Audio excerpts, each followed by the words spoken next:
หลายหน่วยพักเมืองอุทุมพรแขวงสวรรณเขตได้รับนามยศเป็นหน่วยพักปลอดใสเข้มแข็งนักแน่นประจำปี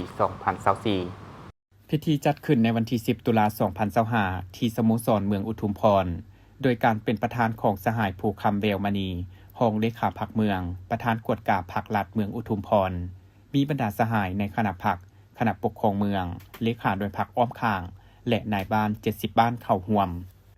สหายภูเล่แก้วพักดีรองหัวหน้าคณะจัดตั้งเมืองต่างหน้าให้ทั้ง 32 หน่วยพักที่ได้รับนามยศเป็นหน่วยพักปลอดใสเข้มแข็งนักแน่นประจำปี 2024 ได้รายงานว่าในการก่อสร้างหน่วยพักปลอดใสเข้มแข็งนักแน่นประจำปี 2024 ของหน่วยพักภาคฐานอ้อมข้างเมืองเสนอมามี 60 หน่วยพักในนี้มีหน่วยพักที่ได้รับมติตกลงของคณะประจำพรรคแขวงว่าด้วยการรับรองหน่วยพักปลอดใสเข้มแข็งนักแน่นประจำปี 2024 จำนวน 32 หน่วยพักในนี้มีหน่วยพักสำนักงานห้องการ 18 หน่วยพักปกส. 7 หน่วยพัก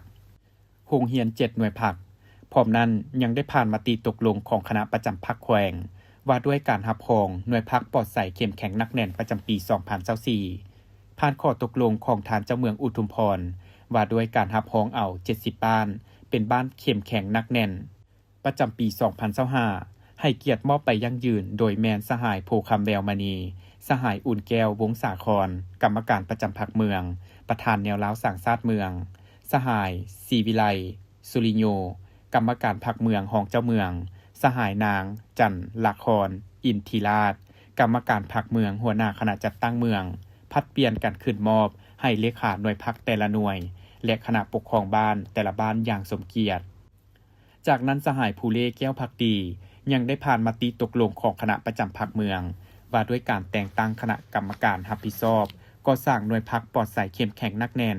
และเวียกงานออกบัตรมอบบัตรสมาชิกพรรคทั่วเมืองมติตกลงของคณะประจำพรรคเมืองว่าด้วยการรับรองเอาแผนก่อสร้างหน่วยพรรคปลอดใสเข้มแข็งนักแน่นของเมืองอุทุมพรประจำปี 2025 โอกาสดังกล่าวสหายนางจันละครอินทรีราชกรรมการประจำพรรคเมืองหัวหน้าคณะจัดตั้งเมืองยังได้นำพาเสื่อมซึมคำแนะนำเลขที่ 28 ทับคจสพลงวันที่ 14 กุมภาพันธ์ 2025 ของคณะจัดตั้งศูนย์กลางพรรคในการก่อสร้างหน่วยพรรคปลอดใสเข้มแข็งนักแน่นอีกด้วย